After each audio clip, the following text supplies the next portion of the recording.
Bienvenidos, esto es Recalculando. Dicen que una oración, que una palabra, que un pensamiento pueden acompañarnos durante toda la vida. Y quizás en la figura de este hombre que va a ser el protagonista de nuestra historia del día de hoy, esa frase que lo acompaña a él y que él se menciona permanentemente, sea que nunca es tarde para absolutamente nada. Mire, es un hombre, es un anciano, es una persona que a veces uno puede tener la lectura de que está cansado de vivir y sin embargo es en definitiva un veterano, un excombatiente podríamos decir, alguien que en todo caso ha sido nombrado en algún momento coronel y es alguien que también ha batallado en esa guerra que se llamó la Guerra de los 1000 días bajo las órdenes del gran Aureliano Buendía. Seguramente a algunos de ustedes les suena ese nombre. En la historia, en el relato que vamos a contar hoy, él no está solo. Este hombre, este anciano, este veterano, tiene una compañera, tiene un amante, tiene una esposa, tiene alguien que ha estado siempre a su lado y que está sufriendo de una enfermedad, que sufre del asma, pero al mismo tiempo ambos enfrentan los achaques de la vejez. Y es en ese contexto que sufren también de las limitaciones de carácter económico, viven en una casita sumamente despojada, bastante lejos del centro del pueblo, prácticamente en la altura que da a la costa en la República de Colombia, y allí transcurren los días. Es, en definitiva, una vida que presenta, como yo le digo, muchas limitaciones. Hay que pensar cómo hacer para comer, cómo hacer para llegar a fin de mes. Hay a veces hambre y no saben qué hacer, ya no saben qué vender porque lo han vendido todo para poder subsistir. Y es en ese contexto que en definitiva afrontan, muchas veces uno podría decir la desolación, pero no así la falta de esperanza. La esperanza es en definitiva también lo que se sostiene. Y yo le decía recién que hay una frase que lo acompaña a este viejo coronel y que esa frase es que nunca es tarde para nada, y sin embargo en el centro de la historia empezamos a enterarnos que es este viejo coronel el que espera hace 25 años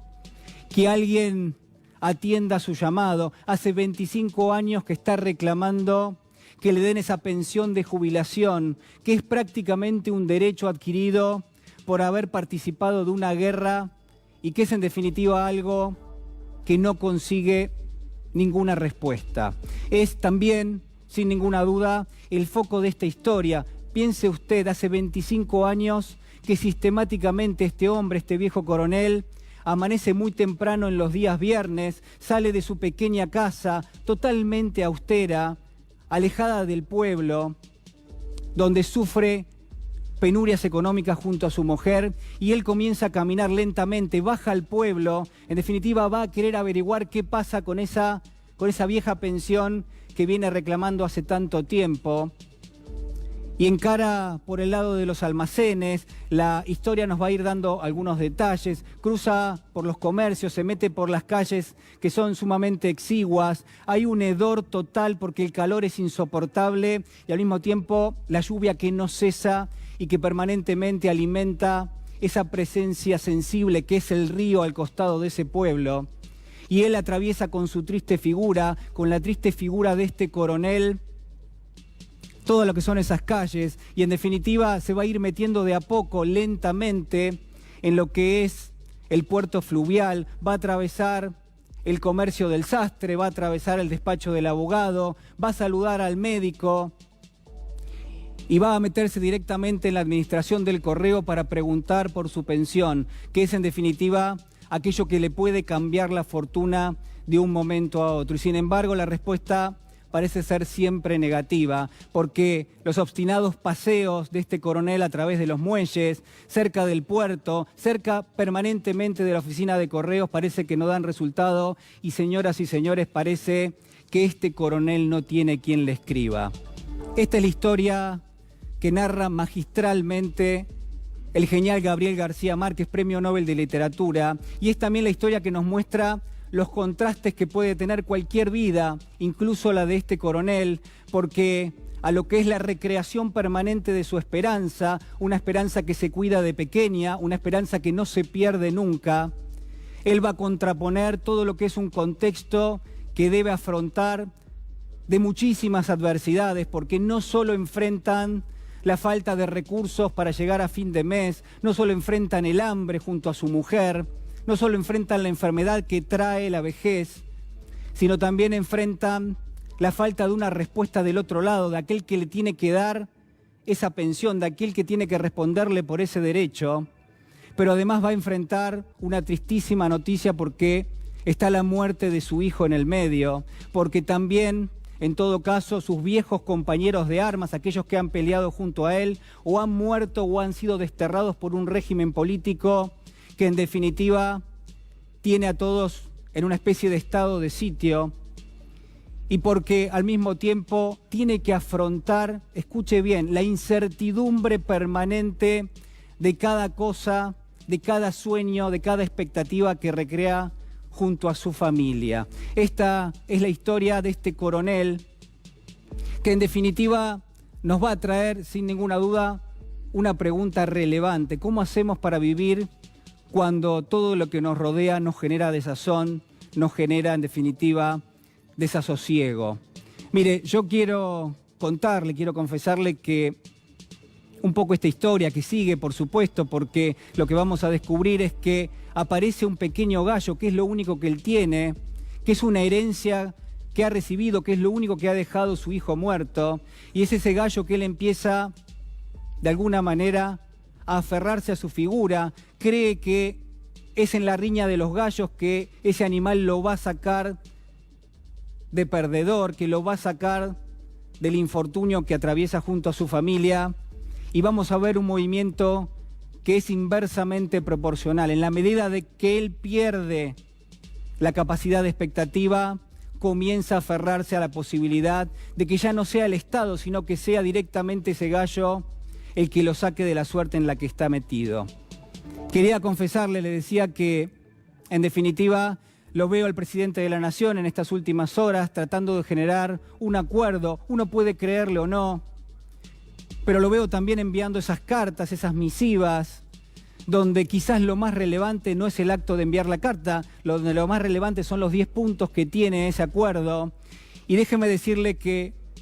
se parece mucho, mucho a la historia del coronel que no tiene quien le escriba. ¿Sabe por qué? Porque en esos 10 puntos está la indiferencia total a aquel que es vulnerable en este momento. Porque en esos 10 puntos está todo lo que el coronel de alguna manera quiere olvidar. Es un coronel que está esperando una respuesta del Estado y sin embargo el Estado no aparece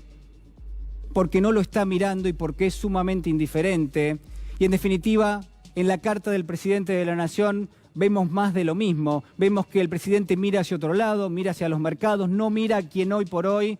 o no tiene trabajo, o no sabe si llega o no a fin de mes, o sufre la incertidumbre tan propia de estos tiempos que corren, pero también de la historia que vive el coronel con su mujer. Quiero preguntarle en todo caso si no detenta y si no se parece ese elemento que transcurre en el coronel no tiene quien le escriba, que es la incertidumbre que genera las limitaciones, las penurias económicas, verse que aquellos que estaban con uno ya no están, perder lo que son las redes de contención, saber que no hay nadie del otro lado. Y cuando leo los puntos de la carta del presidente Macri, mire, la verdad, le digo sinceramente que se me ocurre lo mismo. Porque no está la mención de la pobreza, porque no está la mención de la indigencia, porque no hay una sola mención a la igualdad, porque en definitiva lo que se propone es más deuda, porque se proponen los compromisos futuros, porque todo eso ha generado este estado de situación que realmente es muy lamentable y que tiene a millones de argentinos sensiblemente afuera. Quiero preguntarle si acaso el elemento del gallo, que es un elemento que uno puede parecerle marginal en la historia, es un gallo que acompaña a la familia y que en definitiva el coronel no quiere vender, pero ahí hay algo en ese aferrarse a ese gallo que seguramente a usted le resulta familiar, porque los argentinos, una gran parte de la sociedad se aferra a algo que es el cambio, a algo que es en definitiva la expectativa de que todo esto que está atravesando en algún momento va a ser mejor y va a ser distinto y nos va a sacar de esa desigualdad en la que estamos metidos. Mire, quiero decirle que hay muchos elementos más que tiene la historia, que es un relato fantástico desde todo punto de vista, pero sobre todo desde la humanidad con la que está hecho. Quiero decirle también que en una Argentina que es más desigual, que es en todo caso menos inclusiva, en una Argentina que recrea la pobreza permanentemente y también la indigencia, que es muy parecido a las condiciones en las que vivían el coronel y su mujer, que en todo caso, si en esta historia, y que si el coronel no tiene quien le escriba, déjeme decirle que en nuestro país hay miles de familias, hay millones de argentinos que tampoco tienen quien piense en ellos.